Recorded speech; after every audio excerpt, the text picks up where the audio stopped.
Voltamos então com mais um bloco, né, para conhecermos um pouco mais sobre o vereador Vanderlei Majolo.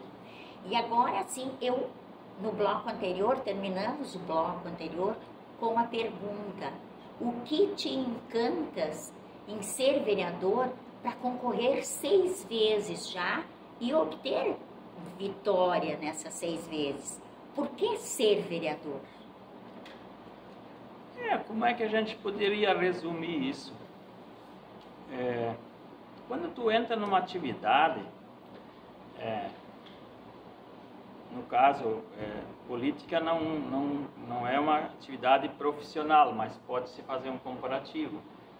Assim como pessoas adotam uma função em algum órgão público e permanecem 40 anos, outros criam uma empresa e permanecem 50 anos ou a vida toda. A política é assim. O que aconteceu comigo?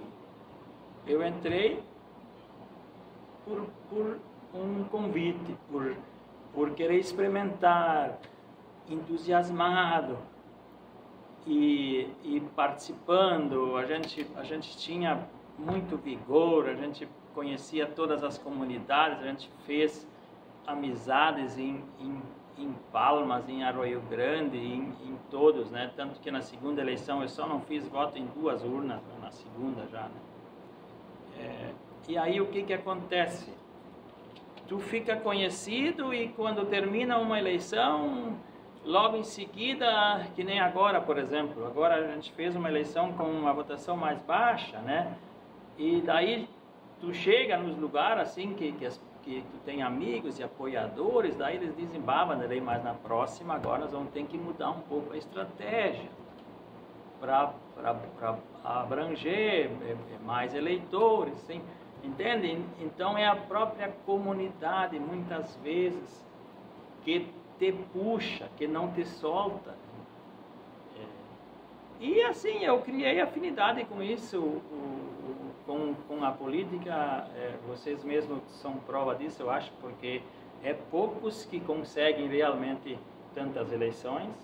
Mas por quê? Porque a gente tem tido uma atitude coerente, singular, vamos chamar assim, não de extrema esquerda, nem de extrema direita, nem de posicionamento muito fortes, né?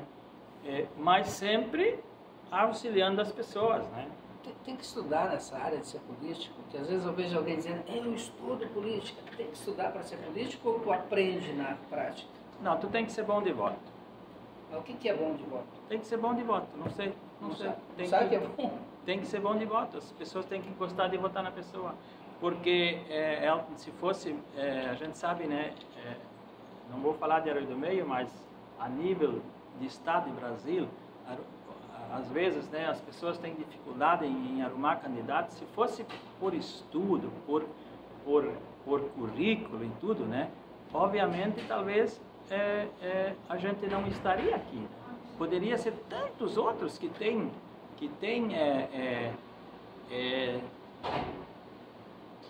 tantas outras coisas que poderiam estar à frente disso.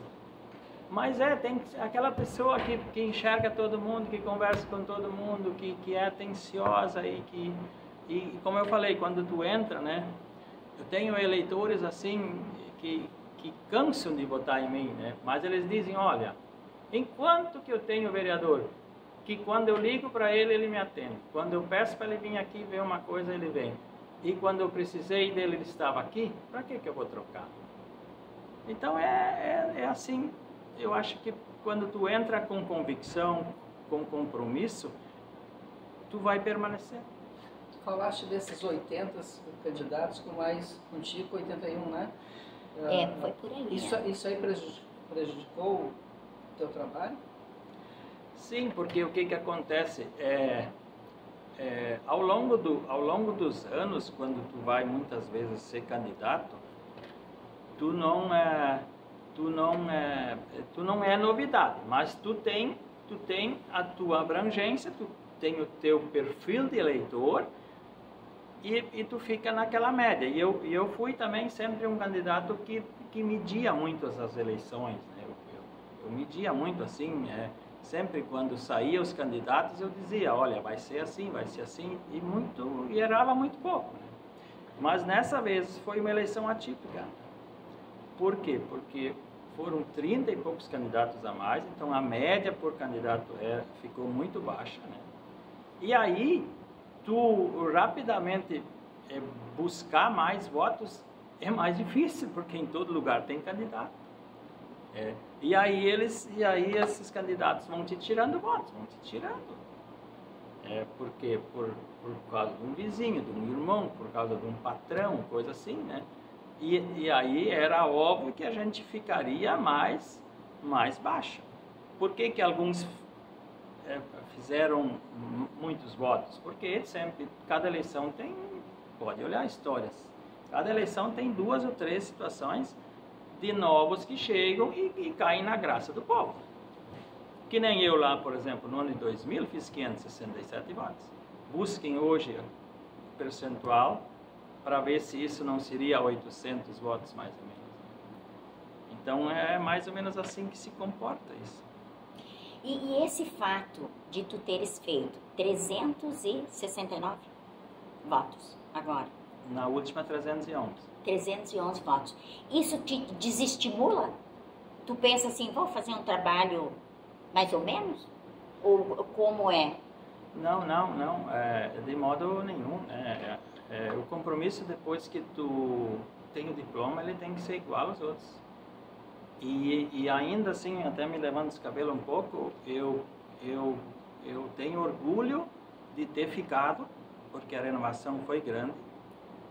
Nós temos 7 vereadores novos de ontem, então orgulho de ter ficado, né? E o que também aconteceu, abrir um parênteses aqui, por exemplo, nós estávamos no governo, nós sofremos muito em função das enchentes, né? Que faltava tudo para as pessoas, né? Então elas te pedem as coisas e tu não consegue resolver os problemas porque foram estrondosamente grandes, mas a gente se manteve e hoje, com muito orgulho, a gente representa uma grande parcela da sociedade e vamos auxiliar os novos, né, no que a gente pode, né? Também aceitar as novidades que a tecnologia hoje nos traz, né? Porque muda muito de uma eleição para outra, porque as campanhas nas redes sociais são muito grandes e as pessoas também, muitas vezes, elas vão por ali e abandonam um pouco aquele tradicional, né? Que é o que mais que a gente faz, né? Confia nas pessoas numa campanha mais de visita de casa e de comunidade, de participação e de ajudar a resolver as coisas, enfim, né? Nós tivemos assim, vivenciamos desde 2023, nós vivenciamos uma série de eventos, principalmente me referindo aos climáticos, né? Setembro, novembro e agora maio do ano passado, que foi bem difícil para a comunidade. Nesse cenário, como o vereador se portou? Qual é o papel do vereador neste cenário? O que fez o legislativo neste quadro que se apresentava? A gente no primeiro momento foi pego de surpresa, né? Porque então a enchente de setembro, que foi acima de todas as outras, a referência que se tinha era de 41, né? E aí aconteceu essa enchente grande que destruiu muitas casas e muitos comércios, enfim. O que o legislativo fez? Ao menos o que eu fiz? Eu fui ao encontro das pessoas, fui à administração, para que eles atendessem as pessoas em primeiro momento. A gente tem que saber as pessoas que foram atingidas, que perderam as casas, que eles têm que ter lugar para ficar, tem que arrumar a casa, tem que arrumar pavilhão, tem que arrumar comida. Isso é o primeiro momento, o atendimento médico. Primeiro as pessoas terem os lugares para ficar e terem alimento, e depois a gente vai para resolver as situações, as limpezas, enfim, que aconteceram, né? E tentar criar programas para o que aconteceu, por exemplo, daí depois veio a segunda enchente, que foi fora do comum. Então, aí mesmo que tudo que tinha se iniciado, e a gente já tinha assim começado a ter um norte, né, junto com os governos estadual e governo federal, de ter uma reconstrução a caminho, né? Aí veio uma enchente maior ainda. Mas nós aqui no Legislativo, a gente sempre esteve muito próximo ao Executivo e dando suporte em tudo que precisava, né? Uma das coisas que eu vinha falando já, parece que a gente previa, né? Mas muito em função de pequenas coisas que aconteceram, pequenas, entre aspas, né? Um vendaval que derrubava alguns postes de luz, que estragava algumas propriedades e algumas estiagens que nós precisava atender a comunidade, linha 32, por exemplo, que não tinha água mais.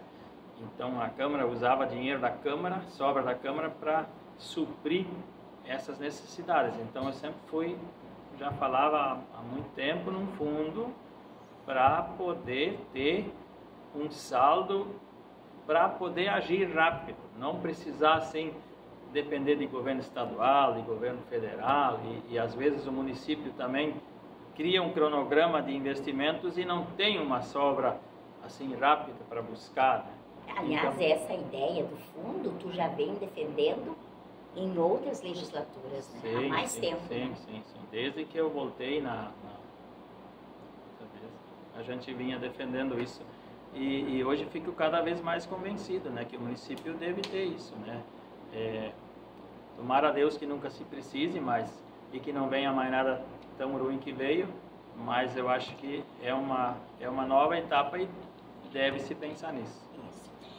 Vanderlei, assim, ó, eu quero agora que tu faça assim uma colocação final, assim, né?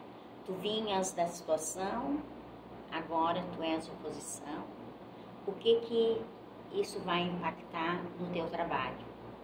De que forma tu vais te posicionar neste governo?